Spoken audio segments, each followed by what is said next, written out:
لوگوں کے تانوں کی پرواہ مت. جب ایک چیز آپ کے بس میں نہیں ہے تو اس پہ سوچنا کیسا. یہ بھی ایک بہت بڑا نسخہ ہے سکون کا کہ جو چیز آپ کے اختیار میں نہیں ہے اس کے بارے میں سوچنا بند کر دو.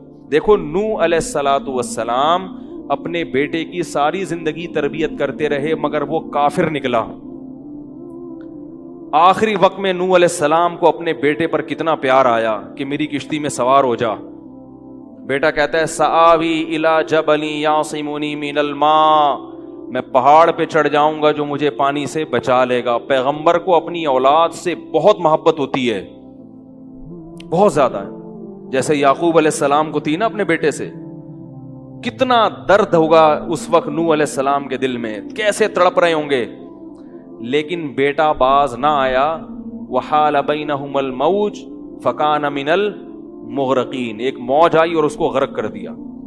نوح علیہ السلام نے اللہ سے دعا مانگی ان ابنی من اہلی, اے اللہ میرا بیٹا میرے اہل و عیال میں سے ہے, تو نے تو وعدہ کیا تھا تو میرے اہل و عیال کا خیال کرے گا. اللہ نے کیا فرمایا انہ لیس من اہلک, یہ تیرے اہل میں سے نہیں ہے, اس کا عمل ٹھیک نہیں ہے. فلا تسألنی ما لیس لک بہ علم, دوبارہ یہ سوال مجھ سے مت کرنا. اب یہ نہیں کہ نوح علیہ السلام بیٹھ گئے اور یہ کیا ہو گیا اور اب سوچیں یہ تو بڑا ہے. بس نوح علیہ السلام نے فوراً استغفار کیا. اعوذ بک ان اسألک ما لیس لی بہ علم, اے اللہ میں تجھ سے پناہ مانگتا ہوں ایسی چیز کی, میں تجھ سے ایسا سوال کروں جس کی دلیل میرے پاس نہیں. بس بھول گئے. اب یہ تھوڑی کہ روتے رہیں بیٹھ کے, بھئی جو چیز بس میں نہیں ہے چھوڑ دو. تو ہم بہت ساری چیزوں کی ٹینشن لیتے ہیں جو ہمارے اختیار میں نہیں ہے. پیٹرول مہنگا ہو رہا ہے, بیٹھ کے خام خام میں پریشان ہے. بھائی تم سے پوچھ کے تھوڑی مہنگا ہوا ہے. غم کرنے سے اگر وہ سستا ہو جائے تو رو. میرے پاس تھی Kawasaki G T O, Kawasaki G T O 125. آپ کو پتا ہے کیا بائک تھی وہ, ہم نے بھی بڑے شوق پالے ہیں ایک زمانے میں. میں اس میں پیٹرول ٹھیک ٹھاک ڈلتا تھا. اب جب پیٹرول مہنگا ہوتا تو سب سے زیادہ متاثر میں ہوتا تھا اس سے. 50 والوں کو کچھ نہیں ہوتا تھا. تو میں ایک دفعہ پیٹرول پمپ گیا, میں نے پیٹرول ڈلوایا اس میں, تو اس نے کہا وہ 5 روپے پر لیٹر بڑھ گیا ہے. مجھے بڑا غصہ آیا. میں نے ساتھ والے سے کہا, میں نے کہا یار یہ کیا مذاق ہے یار, ہر تھوڑے دن کے بعد 5 روپے بڑھ رہا ہے, تو آپ کو غصہ نہیں آیا؟ اس نے کہا صرف میرے لیے تھوڑی بڑھ رہا ہے, پوری قوم کے لیے بڑھ رہا ہے نا. تو مجھے اس کی بات بڑی اچھی لگی. اس نے کہا میرے اکیلے کے لیے بڑھے تو مجھے غصہ ہے, سب کے لیے بڑھ رہا ہے تو چلو ٹھیک ہے. اس دن کے بعد سے اب تک پیٹرول بڑھنے پر مجھے غصہ نہیں آیا. میں یہی کہتا ہوں یار مجھے ٹینشن لینے سے کیا ملے گا. 100 روپے لیٹر بڑھ جائے, زیادہ سے زیادہ یہ ہوگا, بہت زیادہ بڑھے گا تو گاڑی بیچ دو. بھائی نہیں ہمارے کنٹرول سے باہر ہو گئی ہے, گاڑی بیچ دو, دوبارہ آ جاؤ, ٹیکسی پہ آ جاؤ, پھر بھی ہے تو پھر رکشے پہ آ جاؤ, پھر چنچی پہ آ جاؤ, پھر پیدل ہو جاؤ. جو چیز اختیار میں نہیں ہے اس کی ٹینشن لینا حماقت ہے. بات آ رہی ہے سمجھ میں؟ اسی طرح یاد رکھو اولاد کی تربیت کا معاملہ ہے. ہمارے ہاں جو لوگ نئے نئے دیندار بنتے ہیں یا پرانے بھی, وہ چاہتے ہیں میرا گھر 100% خلفائے راشدین جیسا بن جائے, جبکہ بیگم پہ کنٹرول نہیں ہوتا, وہ الگ سمت میں جا رہی ہوتی ہے. اب آپ نے ڈنڈا چلانا شروع کر دیا, بچے باغی ہونا شروع. وہ بجائے دین پہ آنے کے ابا کو مکھنچو سمجھنا شروع کر دیتے ہیں اور بغاوت پھیلتی ہے. تو بھائی آپ اعتدال سے تربیت کی کوشش کرو, ہو گئی ٹھیک ہے, نہیں ہوئی ہم سے نہیں سوال ہوگا, ہم جو کر سکتے تھے ہم نے کر لیا. تو ہم نے نا بہت ساری چیزیں, یہ ہو رہا ہے معاشرے میں غلط, یہ ہو رہا ہے, وہ والے وہ جماعت کیوں آ گئی, وہ جماعت کیوں آ گئی, وہ فلاں فرقہ کیوں بڑھ رہا ہے, یہ والے کی کم ہو رہے ہیں, وہ زور سے آمین کیوں کہہ رہے ہیں, وہ آہستہ آمین کیوں کہہ رہے ہیں, ٹھیک ہے نا, وہ رفع الیدین کیوں کر رہا ہے, وہ رفع الیدین کیوں نہیں کر رہا. میرا ایک اصول ہے, میں جب کسی ٹاپک پر بیان کرتا ہوں تو مجھے جب بھی کوئی ایسے اختلافی مسائل پر بیان ہوتا ہے نا, تو اکثر لوگوں کے پھر واٹس ایپ پہ میسج آنا شروع ہوتے ہیں, آپ نے جو یہ بیان کیا اس میں یہ والی بات, حالانکہ اس بات کا جواب اس میں موجود ہوتا ہے. تو میں پھر مزید جواب نہیں دیتا, میں کہتا ہوں پورا بیان سنیں. وہ پھر جواب بھیجتے ہیں کہ ہم نے پورا بیان سنا ہے, میں کہتا ہوں دوبارہ سنیں. کہتا ہے سنا تو ہے, مجھے جواب نہیں ملا, جبکہ مجھے پتا ہوتا ہے جواب اس میں ہے. میں کہتا ہوں پھر تیسری بار دوبارہ سنیں, کیونکہ اس سے زیادہ کہ ہم مکلف نہیں. اب یہی تھوڑی کہ ایک ہی چیز کو لے کے پھر وہی سوال وہی جواب وہی سوال وہی جواب. پبلک کے پاس تو ٹائم ہے, وہ تو کرتے رہیں گے اور آپ کی صلاحیتیں بیکار ضائع ہوتی رہیں گی. بھائی ہم جو ایک ٹاپک پر بات کی, پورا کور کیا اس کو, مجھے اچھی طرح معلوم ہے آپ کے ان تمام سوالات کا جواب اس میں موجود ہے. اب بار بار سوال کرو گے تو ہم نئے سرے سے جواب دے کے ٹائم ضائع. یہ ٹینشن ہے خام خواہ کی کیوں پالیں؟ ٹینشن پتہ ہے کیا ہوتی ہے؟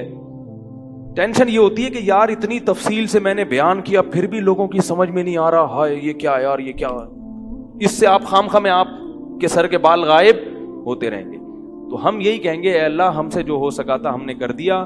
اب سمجھ میں آنا سمجھانا کس کے بس میں ہے؟ اللہ کے بس. نبی کی بات سب کی سمجھ میں نہیں آئی, اور اللہ تعالیٰ نے نبی کو کتنی تسلیاں دی ہیں قرآن میں. نبی کو بار بار کہا کہ آپ جو سمجھا رہے ہیں پھر بھی یہ نہیں سمجھ رہے تو ٹینشن نہ لیں. کیوں؟ نبی کو اگر زیادہ ٹینشن ہوگی تو کام کون کرے گا؟ قرآن میں سینکڑوں آیتیں ہیں جو صرف تسلی پر مبنی ہیں, جن میں نبی کو کیا دی جا رہی ہے؟ تسلی. لعلک باخع نفسک علی آثارہم, کہیں ایسا نہ ہو کہ ان کی ہدایت کے پیچھے آپ کی جان ہی ہلاک ہو جائے, یعنی غم سے. کیونکہ نبی صلی اللہ علیہ وسلم حیران ہوتے تھے کہ ان کو میں نے معجزے بھی دکھا دیے, اور میں نے بتایا کہ یہ بت ہیں جن جو نہ سن سکتے ہیں, نہ دیکھ سکتے ہیں, نہ بول سکتے ہیں, ہر طرح سے سمجھا دیا. ٹھیک ہے, اور میری 40 سالہ زندگی بھی انہوں نے دیکھی کہ زندگی میں کبھی میں نے جھوٹ نہیں بولا, امین اور صادق مشہور ہوں. اور یہ پیغمبروں کا انتظار بھی کر رہے تھے کہ ایک نبی آنے والا ہے.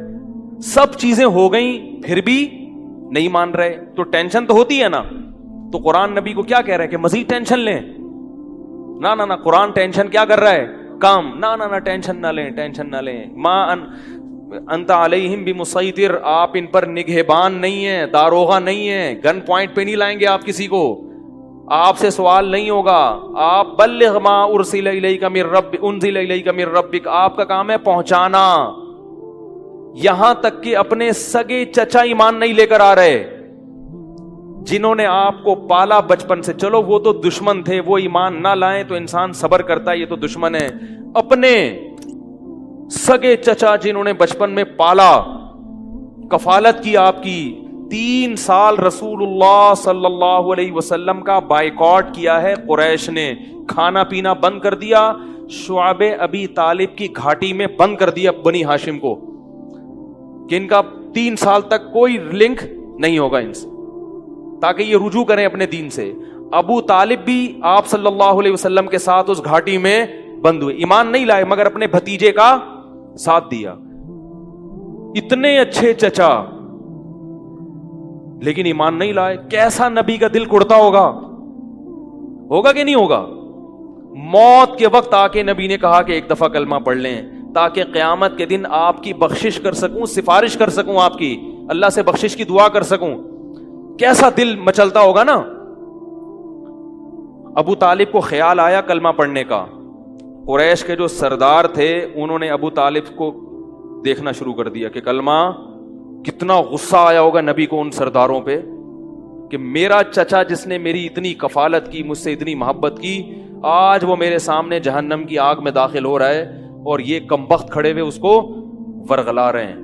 ابو طالب نے چند اشعار کہے کہ اگر مجھے یہ ڈر نہ ہوتا کہ عرب کہیں گے کہ ساری زندگی اسلام نہیں لایا, موت کے وقت موت کے ڈر سے باپ دادا کا دین چھوڑ دیا, یہ ڈر نہ ہوتا تو آئے محمد آج میں تیری آنکھیں کلمہ پڑھ کے ٹھنڈی کر دیتا. لیکن اس کو انہوں نے غیرت کا مسئلہ بنا لیا کہ میں مروں گا تو سردار کہیں گے کہ یہ ایک زبان والا نہیں ہے. زبان تبدیل کر لی انہوں نے, کرنا تھا تو پہلے ایمان لاتا نا, اب کیوں؟ اور وَلَقَدْ عَلِمْتُ بِأَنَّ دِينَ مُحَمَّدٍ مِّن خَيْرِ أَدْيَانِ الْبَرِيَّةِ كُلِّهَا, مجھے یقین ہے کہ محمد جو میرا بھتیجا دین لے کر آیا ہے تمام دنیا کے دینوں میں سب سے افضل ہے. لولا الحذار لولا الملامت او حذار مسبت, اگر ملامت کا خوف یا لوگوں کے برے بھلے کہنے کا خوف نہ ہوتا تو آج میں اپنے بھتیجے کی آنکھیں ٹھنڈی کر دیتا. کیسا دل کوڑا ہوگا میرے بھائی, کیسا, جس کو جہنم کی آگ کا یقین ہے اور ان کو معلوم ہے کہ میرا چچا جہنم کی آگ میں داخل ہونے والا ہے, کیسا تڑپ رہے ہوں گے. اور ابو طالب کی آنکھیں بند ہو گئیں. نبی صلی اللہ علیہ وسلم اتنے غمزدہ ہوئے، اللہ نے پھر کیا دی؟ تسلی کی آیتیں کہ ٹینشن نہ لو. یہ میں آپ کو کیوں واقعات سنا رہا ہوں کہ جب اتنے بڑے بڑے غم کے واقعات میں اللہ ٹینشن لینے کو پسند نہیں کر رہے، تو ہماری چھوٹی چھوٹی، اس کی پکوڑے کی دکان چل گئی، میری دکان بند ہو گئی، اس کو سواری مل گئی ہے بھائی رکشے میں، مجھے سواری نہیں ملی، ان چیزوں میں ٹینشن لینے کا کیا مطلب؟ بہت مشکل ہے یار، کیا کریں یار. ہماری ٹینشن یہی ہوتی ہے نا یار، سیٹنگ وہاں چل رہی تھی، ابا نے رشتہ وہاں طے کر دیا. یہ کوئی ٹینشن کی چیز ہے؟ ٹینشن تو وہ ہے جو نبی کو ہوئی تھی، یہی ٹینشن ہے آج کل. تو نبی کو کس قدر غم ہوا ہوگا، غیرت بھی ہے نبی میں، حیا بھی ہے، محبت بھی ہے، لیکن اللہ کیا کہہ رہے ہیں؟ ٹینشن نہ لیں. کیوں؟ وہی اصول جو میں نے آپ کو بیان کیا کہ جو چیز اختیار میں نہیں ہے اس پر ٹینشن نہیں لینی چاہیے. انک لا تہدی، یہ آیتیں نازل ہوئیں، من احببت ولکن اللہ یہدی من یشاء. اے محمد، جس سے آپ محبت کرتے ہیں اس کو ہدایت دینے کے مالک نہیں ہیں. محبت الگ چیز ہے، ہدایت ہمارے ہاتھ میں ہے، آپ کے ہاتھ میں نہیں ہے. اب اگر نبی اسی غم کو لے کے بیٹھے رہتے تو کہاں سے دعوت اور تبلیغ کا کام ہوتا؟ آپ صلی اللہ علیہ وسلم سے حضرت عائشہ نے پوچھا کہ ابو طالب جو اتنی خدمت کرتا تھا، آپ کی کرتے تھے اور اتنا کچھ انہوں نے کیا، کیا یہ نیکیاں قیامت کے دن کام آئیں گی؟ آپ نے فرمایا ہاں. کتنا کام آئیں گی کہ جہنم کے نچلے طبقے سے اللہ اٹھا کے اوپر والے طبقے میں لے آئے گا، اور پاؤں میں صرف آگ ہوگی مگر اس سے دماغ ایسے کھولے گا جیسے ہانڈی. ابو طالب پورے جہنم کی آگ میں نہیں ہوں گے، صرف ان کے پاؤں جہنم کی آگ میں ہیں. اس سے پتہ چلتا ہے کافر کی نیکیاں کام تو آتی ہیں مگر عذاب کم کرنے میں، عذاب ختم کرنے میں نہیں. بھی ہم دیکھتے ہیں کہ دنیا میں بہت کچھ غلط ہو رہا ہے، دلائل کے انبار لگا دو پھر بھی لوگ نہیں مانتے، اور فرقواریت، ایک دوسرے پہ طعن و تشنی، گھریلو حالات میں گڑبڑ. تو اس میں اگر آپ ٹینشن لینا شروع کر دو گے تو پھر سوائے ڈپریشن کی گولیوں کی ایک نئی ٹینشن لگ جائے گی. جس دن گولی نہیں کھائی اس دن عجیب سا ہو گیا. ڈپریشن کا مریض کو جس دن گولی نہ ملے وہ خود گولی کی طرح بن جاتا ہے، وہ پھر کئی لوگوں کو گولیاں کھانی پڑتی ہیں اس سے بات چیت کے بعد. تو اس لیے میرے بھائی دو چیزیں یاد رہیں گی، ایک نیند اور دوسرا ٹینشن. جتنا ہو سکے، پھر بھی اللہ کی طرف سے ہوتی ہے، ایسا نہیں ہے کہ ناممکن ہے 100% ہی ختم ہو جائے، یہ تو ممکن نہیں ہے، لیکن بہت سی چیزیں خود مسلط کی ہوئی ہیں.